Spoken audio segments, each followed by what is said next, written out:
to all those who are participating in this ibadah. This is an ibadah, we have to take it as an ibadah in order for us to be appreciated by Allah subhanahu wa ta'ala. First and foremost, I thank Allah subhanahu wa ta'ala who has granted us this opportunity to be here to participate in this intellectual jihad. And secondly, I would like to thank IIIT, Southeast Asia, for what they are doing tirelessly to disseminate knowledge, to engage every one of us, to benefit every one of us continuously. May Allah subhanahu wa ta'ala reward them generously and abundantly. Well, this subject which has been given to me to talk about is one of the most interesting subjects. I've been talking about knowledge and civilization for so many years, and I enjoy talking about it actually, because when you describe knowledge and civilization, you are describing concepts. And as you all know, a description of concept is one of the most difficult things. Why? Because concepts are very abstract. They are in our mind. So we talk about things that are contained in our mind, even though they may have indicators. And we talk about things that do not have, conclusive statements about. There is no agreement on what we say, except in Islam, where we have the authority, and the authority is Allah subhanahu wa ta'ala, then we don't have disputes. But of course, when it comes to interpretations, you'll find a lot of differences as well. I'll be sharing the slides as a reference so that it will be much easier for us to follow from here. So please allow me to share the slides that I have prepared. I'll make it full screen so that we can see it clearly, bi'idhnillahi ta'ala. Just a minute. Okay, here it is, alhamdulillah. I need also to see what is hidden somewhere here. Okay, in this way, I'll be able to have a reference, bi'idhnillahi ta'ala. So let's go to the first page. Well, I'll be talking about Western views of knowledge, and I'll be concentrating more on the concept of knowledge, how it has been perceived, interpreted by the Western scholars. And I start with a definition, which I regard it to be the most celebrated. Maybe this is the most quoted definition of knowledge from the Western perspective. And it goes back to the days of the Greeks.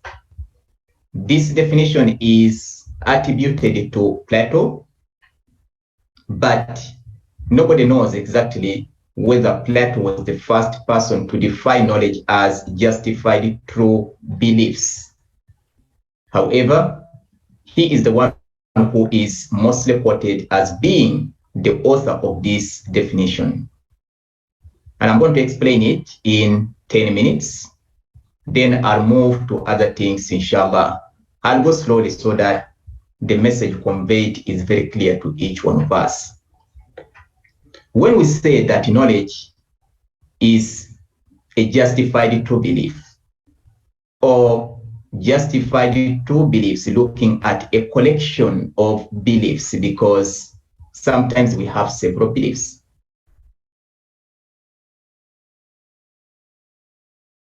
What is it that we get from these definitions? Of course, several books have been written on this definition, but to start with, knowledge is a belief, and it can be beliefs. For beliefs to be regarded as knowledge, they have to fulfill two conditions. Condition number one, they have to be true. If they are false beliefs, then they are not knowledge. Secondly, they have to be justified, meaning that a true belief, what you consider to be true, has to be justified. So what is the justification of that belief? This second condition disqualifies many beliefs from being called knowledge, because as we know, every religion is based on beliefs and practices. So if such beliefs cannot be justified, then those beliefs are not regarded as knowledge. But if they can be justified, yet they are not true, also they are not knowledge. So then we are left with only few things that are regarded as knowledge. This condition disqualifies many things that we regard to be knowledge. So it limits knowledge to a few things that can be justified and must be true. But then the question is, who is the authority to justify them? Who is the one to declare them to be true? Of course, it's a human being here. In Islam, of course, it is Allah subhanahu wa ta'ala. This is not a definition of knowledge in Islam. It's a definition of knowledge according to the Western scholars. There are so many other definitions as well, but this is one of them. There is no book that is written on knowledge which has not quoted this definition, and the interpretations are too many.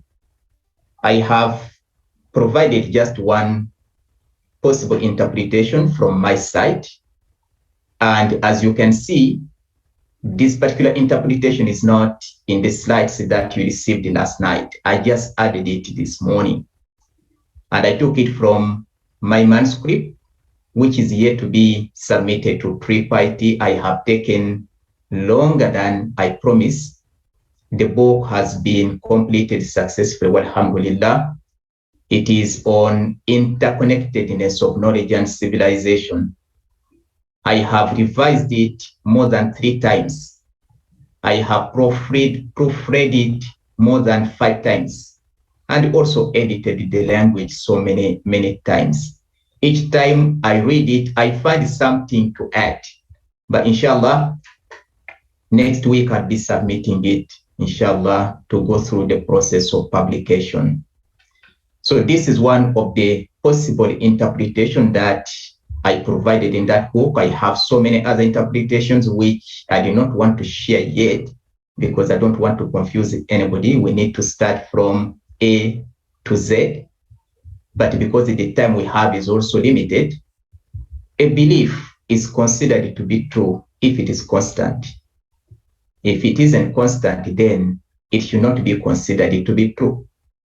It should not be subject to change. Of course, as you know, there is nothing which is not subject to change in the Western perspectives. Everything is subject to change. There is nothing considered permanent. There's nothing considered absolute, because it is a human being who decides what is right and what is wrong. And we have seen changes to so many theories in the Western world. The only things which do not change or are not subject to change are the ones which come from Allah subhanahu wa ta'ala. Such things are not subject to change. And a belief may be classified into two: a justified true belief that is shared by all human beings, regardless of culture, religion, or gender. Of course, I've given an example here. In mathematics, when you add up numbers, they will give you a figure that will not differ from one person to another. So such is a justified true belief. The belief that 5 plus 5 is 10 is knowledge, and it is justified. Of course, the sun rising from the east to the west is also a justified belief. We all believe that the sun rises from the east to the west. And we oppose any idea that it rises from the west to the east, because it contradicts reality. But of course, in Islam, we know one day it will rise from west to east. But it could be something that is shared by a community. I have not indicated it here, shared by a particular community. To that community, that belief is true, but it is not true to other communities. This is where you find cultures. Certain cultural beliefs are considered to be true to a particular community, but they are not true according to another community. We all have cultures that we follow, and we hold to certain beliefs that we consider to be true and justified. We try to justify them in every situation, even though they may be wrong, but we stick to them, and in our mind, they are true. You can't detach somebody from that particular belief because it has become part of his life. It has been passed to him by his ancestors, and he holds on it strongly. Such is also considered to be a justified true belief according to that particular individual. And that is why I said that this definition is problematic, because we need to know who justifies the belief, who is the authority. Later, I'm going to talk about the authority and whether authority can be accepted as a source of knowledge. So after looking at this definition, and I'm not going to go into so much details, I leave the interpretations to you because there is no one particular interpretation of a justified true belief. It differs from one person to another. Until today, as I've pointed out, books are being written on what a justified true belief is. In other words, what is called knowledge isn't clear to the people until today in the Western world, because nobody can ever tell you which belief is justified and which belief is true. We have differences among us, which actually means that what is knowledge for a particular community is not considered knowledge by another community.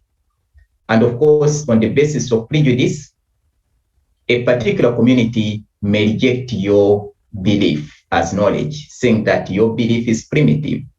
In fact, this definition disqualifies all the primitive beliefs.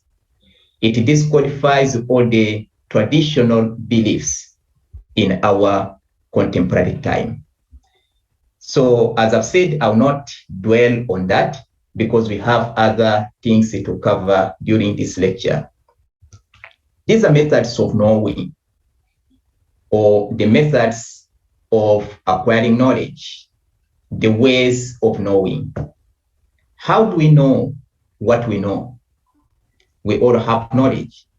How did we arrive at that knowledge? Or how did we acquire that knowledge? This is from the Western perspective, not from the Islamic perspective. Knowledge is acquired on the basis of these 6 things that I have listed down. It is either acquired through intuition, and I'm going to describe this kind of method of acquiring knowledge. It may be acquired on the basis of authority. So what is authority? I'm going to describe it as well. It could be acquired on the basis of reasoning. Yes, all of us go through the process of reasoning. So what is reasoning, and how different is it from intellect, or what you call rational knowledge? How different is it from what you call intellectual knowledge? I'll talk about that as well. It could be based on observation. We all observe things every day. We observe the sky, we observe the people around us, and we observe other things. It could be based on experience. All of us have our personal experience, and experiences are things that we go through every day, provided that we still have our senses functioning, because you cannot go through experiences without the body according to the Western understanding. Whereas in Islam, we believe we can go through a lot of experiences when we are spiritual in nature outside our bodies. even when we sleep and we start to dream, we are having experiences that are happening outside the body, which of course, according to the Western understanding, they are not justified, or they are not justified true beliefs, because there is no way to prove their validity. So I will explain that as well. Knowledge could be something that is based on experiment, and the experiment is not experience, of course. This is more common in science. So these are also approaches actually to knowledge. Either you can say that we have got 5 approaches to knowledge: intuition, authority, rationalism, which is the metaphysical method, and then empiricism and the scientific method. So the scientific method is completely different from the metaphysical method. You can call it a physical method if you want. That is the scientific method. Empirical knowledge is not the same as scientific knowledge. They are different, although they have some similarities, which I'll be highlighting in a short while. Let us start with intuition. When you talk about intuition, of course, every one of us experiences it. What is it that we call intuition? Of course, in Arabic, several terms have been given to refer to intuition.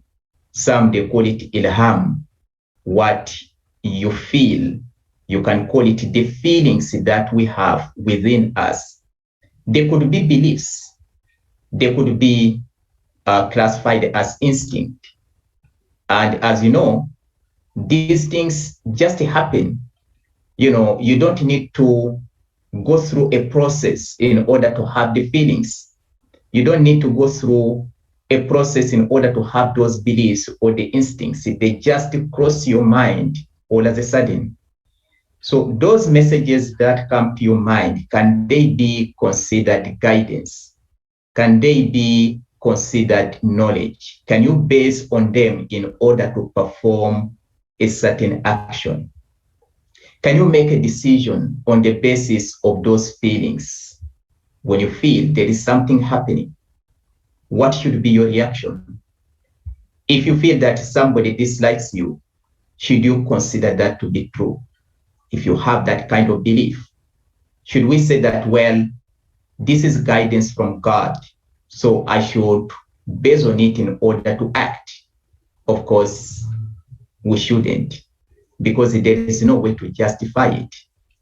In the Western perspective, intuition is not knowledge, yet it is also classified when they classify knowledge. Why? Because there are people who consider intuition justified true beliefs, even though they may not be justified according to philosophy, they may not be justified according to science. Those are the 2 bodies of knowledge in the West. So when you talk about authority in the West, we basically mean philosophy and science. So the philosophers and the scientists are the ones who determine which belief is justifiable, which belief is true. And as you know, there is always a disagreement between philosophers and scientists. So what the scientists justify to be true and to be true, let's say, let me just use the word true, may not be justified to be true according to the philosophers. And what the philosophers justify to be true may not be justified true by the scientists. So this kind of knowledge that we acquire through instinct is called instinctive knowledge or intuitive knowledge. You can use any of the 2 terms, intuitive knowledge or instinctive knowledge. Each one of us has it. The difference is that some act based on it, some they don't act based on intuition. I do remember one of my students in a Muslim organization in Tamantun. That was a very long time ago. She called me to seek my opinion regarding her feelings, which of course we call intuition here. She said to me that she had a feeling that her daughter was not doing a right thing. Then I asked her, what is it? There are so many things that we do every day. What is it that you consider to be, to be bad on her side? She said, well, I have a feeling that she is, she's committing something forbidden in our religion. She's having a relationship with somebody. When I said, this could be, waswasa from shaitan, messages that come from shaitan to destabilize our mind. So you shouldn't dwell on it. You should be positive in your thinking. This is what our religion teaches. She said, but this kind of feeling is insisting. It is constant. It has been going on for some time. Remember, I've used the word constancy. So if it is constant, can we consider it to be true and justified because it is constant, it is unchanging? You have been having it for quite a while. Well, I said there is no harm for you to find out from her. So try to find out what is happening on her side. So she gave her a call, and the daughter said, well, there was nothing bad happening on her side. But the feeling did not go away. Then she called me and she asked me, is it okay for me to go and check on her without her knowledge? Just to spy on her to see what she's going through, because she was staying in hostel somewhere in one of the universities. No, she was staying, according to her knowledge, she was staying in hostel when actually she was staying outside without the mother's knowledge. So she traveled there and she found out that actually her daughter was staying with a boyfriend, renting a house. She had left the hostel. And of course, they had crossed the limits that Allah has drawn for us, meaning that her instinct was true, her feeling was true. But then when are they considered to be true? That is the question. Are they true the moment you get them, or are they considered true when they are proven to be true? Of course, they are only true when they are proven to be true. So when they are proven to be true, then they cannot be classified as intuition or instinctive knowledge. It will be classified differently. It will be called differently. In other words, it will be given a different name because it has now been proven to be true. There is evidence. So when you have evidence, that feeling is no longer classified as intuitive knowledge, but a different type of knowledge that we are going to see in a short while. So I will not go through what kind of problems associated with this type of knowledge is left to each one of us to think about. Let me move to authority. Authority is another source of knowledge. Here we can name a lot of authorities. And every one of us has got an authority. There is nobody who does not have an authority. Authority could be your mother. She is the one who tells you what to do. And what she tells you to do is knowledge. And you may believe in it. The moment you believe in it and you consider it to be true and justify it, then is knowledge according to the definition I've given. But if you consider it to be untrue, then it isn't knowledge. Yet it is still classified as knowledge by the scholars because it is based on authority. Authority could be books. We all read books and we believe in what we gain from the books. The knowledge or part of the knowledge that we have has been obtained from books written by our fellow human beings. And that is considered knowledge. Sometimes we believe in what they say. Sometimes we oppose what they say. Yet that does not disqualify what they have said. What they have said remains knowledge. But it may not be knowledge to you. It could be knowledge to somebody else. But even if there is nobody to accept it as knowledge, it will remain knowledge according to the author of that particular book. Meaning that these are ideas, and we all have our own ideas, which we can defend, which we can justify to be true.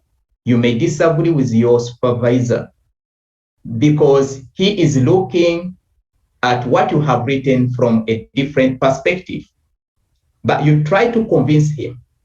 And if you are unable to do so, you have no option but to do what he suggests, not because you believe in it, simply because you want to complete your work.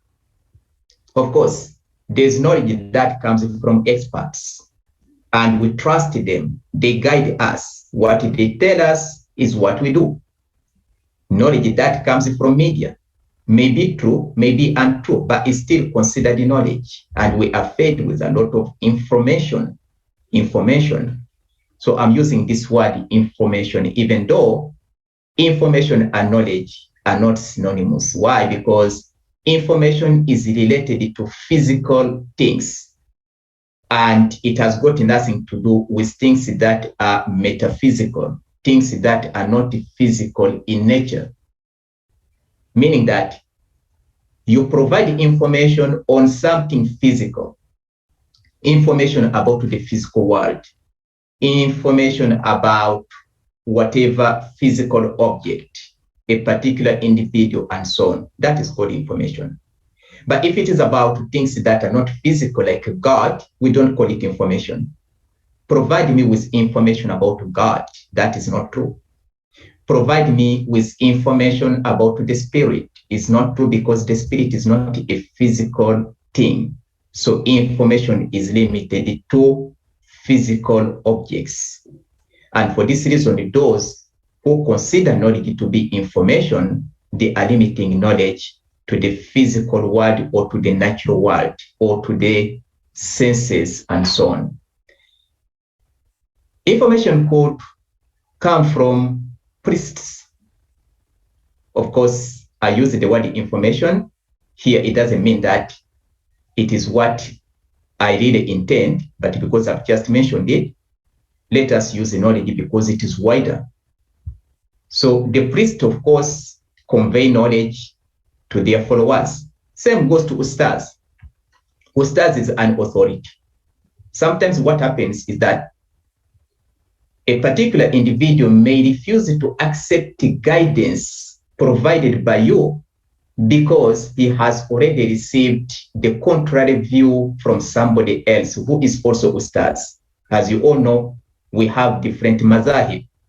So somebody who has received a particular mazhab from somebody may not accept your mazhab, your opinion, because he considers his Ustaz to be the authority.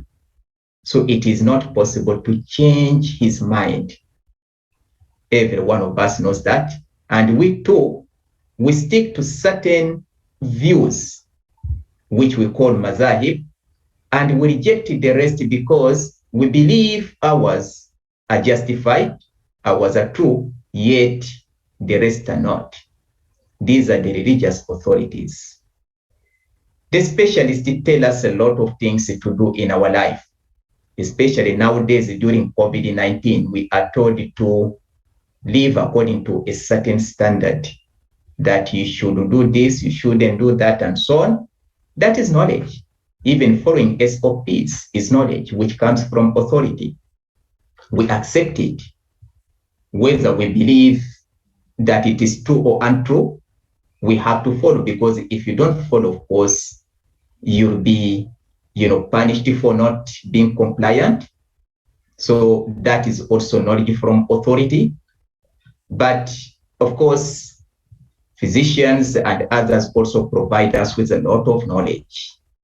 This type of knowledge, which is based on authority, is called authoritarian knowledge.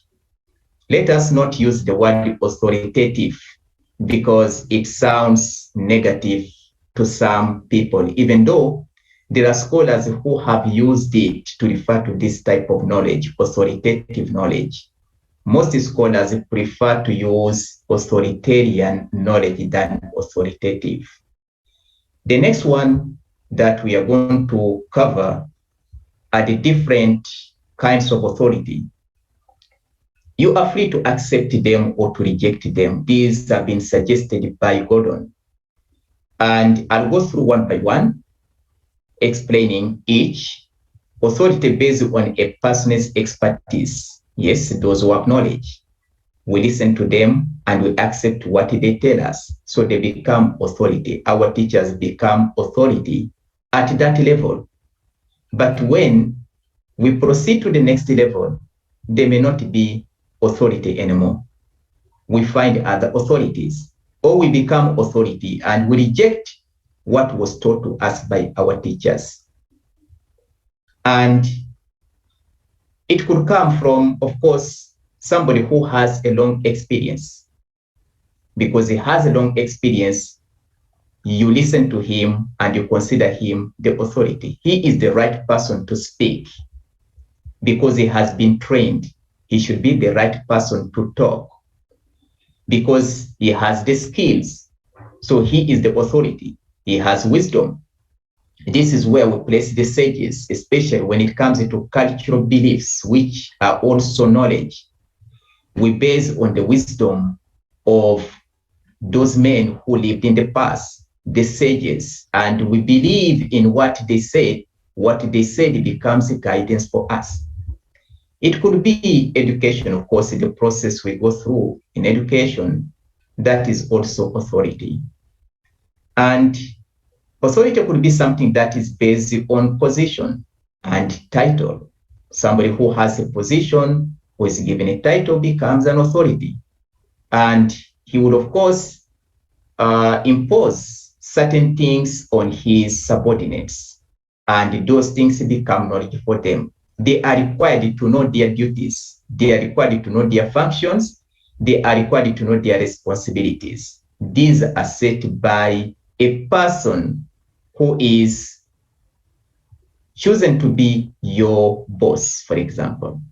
Whatever he determines, it becomes knowledge for you. You need to remember what is it that you must do. You are the one to open this door every day.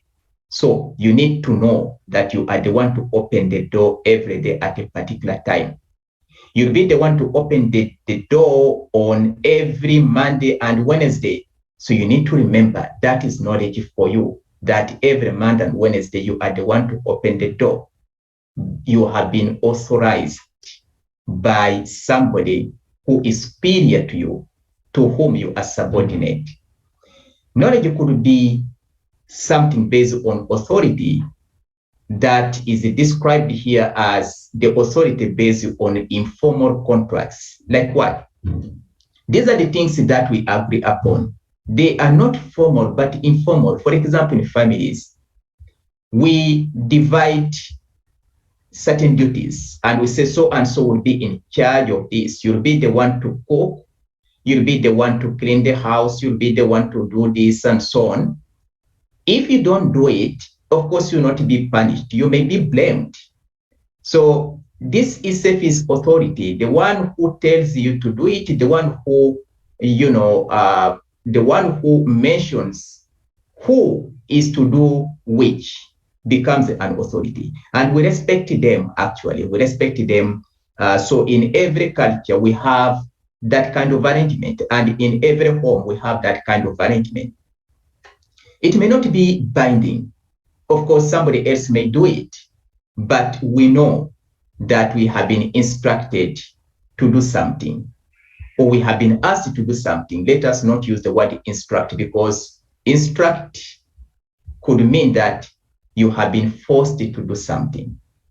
But the authority based on power, this is where you are asked to do what you wouldn't have done. You are forced to do something that is against your will. So you have to do it willy-nilly, willingly or unwillingly, because it comes from an authority, and that is the power. So it is imposed on you. If you don't do it, you might end up in prison. You might end up in a situation that you will regret the rest of your life. Here comes rationalism. Of course, as we all know, all these concepts that end with ISM, are regarded as ideologies, meaning that they are beliefs which may not be true, but which may be true according to others. But in most cases, any ideology listed under a particular philosophy is not considered to be justified to belief. They are interpreted in many ways.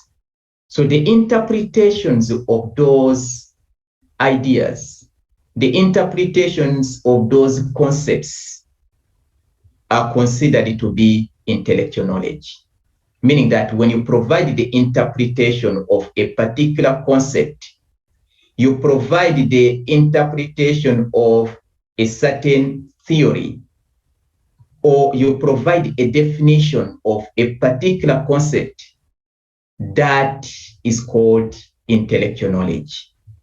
So it is different from rational knowledge. What is rational could be a concept actually. So you provide a concept on the basis of this process.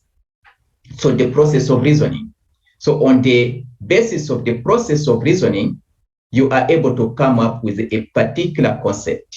That is called rational knowledge. So you have a concept which is yet to be interpreted. You come up with a particular, theory which is yet to be described. So the description of that particular theory, or even the definitions given by the scholars regarding that particular concept you proposed on the basis of rationalization, is called intellectual knowledge.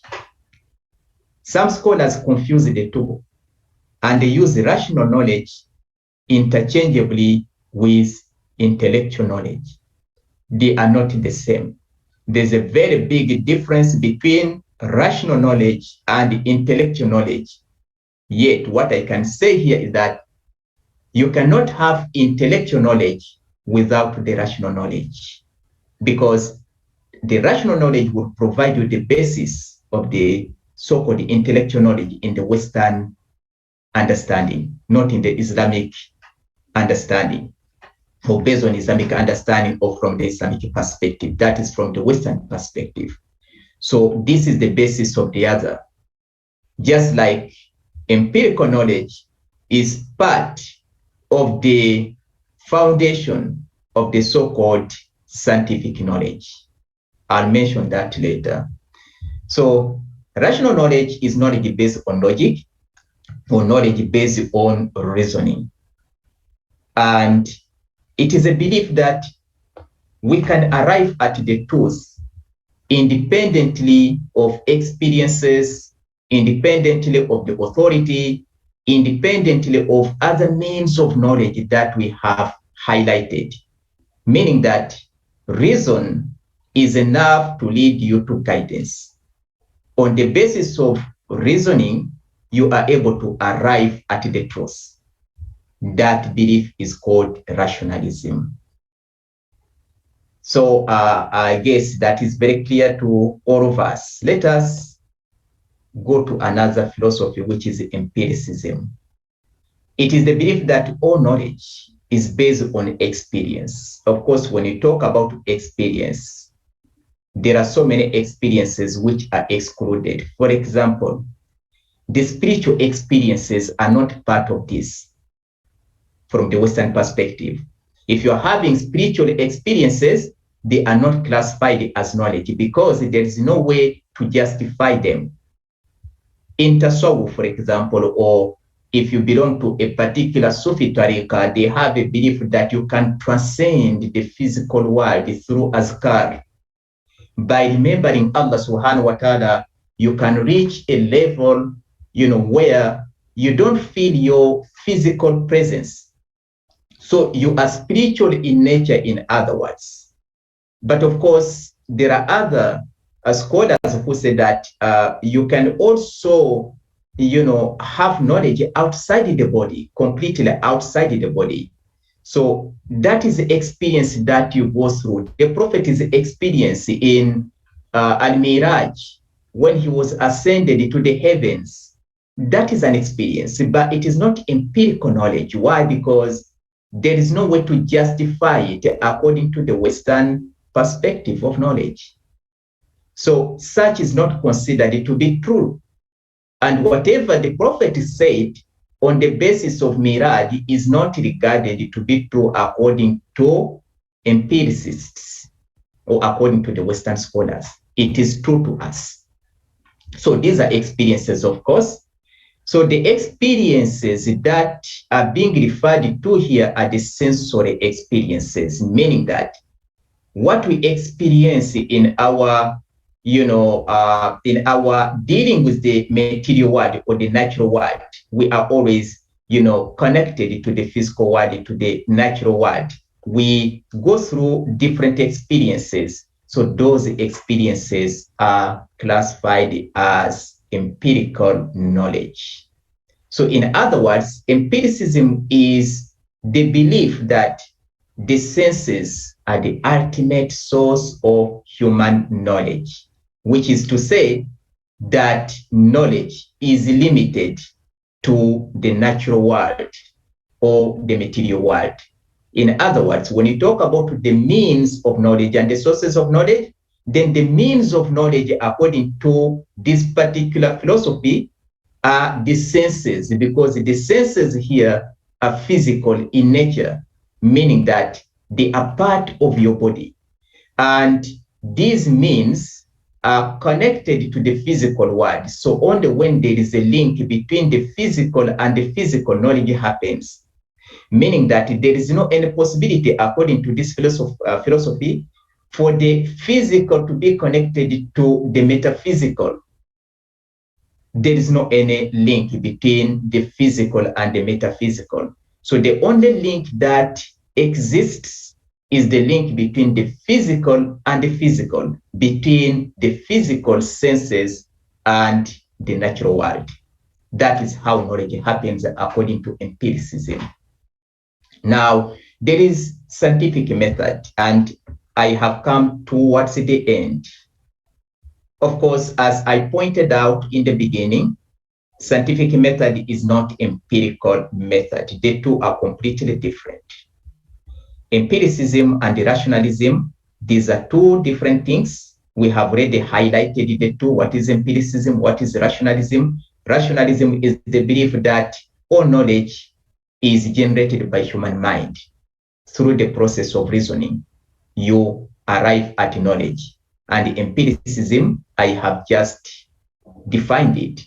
So these two are considered the pillars or the keys to the scientific method, meaning that you need to have this so-called, empiricism and rationalism together in order to have what you call the scientific method. So it is a combination of the two, meaning that knowledge is acquired through reasoning, that is rationalism, through reasoning, but also through observation, that is empiricism, and through experiments, that is added. That is added because in empiricism, there is no experiment. There is experience, and the experiences are sensory experiences or sensorial experiences. So what is added here is experiment that is conducted by the scientists, of course, in addition to reasoning, in addition to observation, in addition to experience. And observation and experience, by the way, are used interchangeably, because according to empiricism, there is no way you can observe anything without the physical senses. So observation and experience are synonyms according to empiricists. So this is what we have. And I end with this slide, I guess. This is the last one. Let us look at this and then we end our class. This is about the relationship between empiricism and the scientific method. Of course, I have mentioned observation as being one of the requirements for you to arrive at knowledge in empiricism, meaning that you need to use your senses. But when it comes to the scientific method, not every observation is considered to be knowledge, meaning that not every observation is a means to knowledge. Later, I'll talk about Prophet Ibrahim's observation of the celestial bodies, which led him to a justified true belief. I have highlighted close to 15 kind of understanding derived from one of the ayat. Inshallah, I will highlight that in our subsequent lectures. So, to end, it means that an observation has to be systematic. It has to be done carefully. It has to be planned. It has to be recorded. And of course, it has to be analyzed. If it is not done carefully, it is not planned, is not recorded, is not analyzed, then it isn't considered to be a source of knowledge according to the scientists. Jazakumullahu kulla khair. Thank you very much for your attention. May Allah subhanahu wa ta'ala benefit us with what we have. Assalamu alaikum wa rahmatullahi wa barakatuh.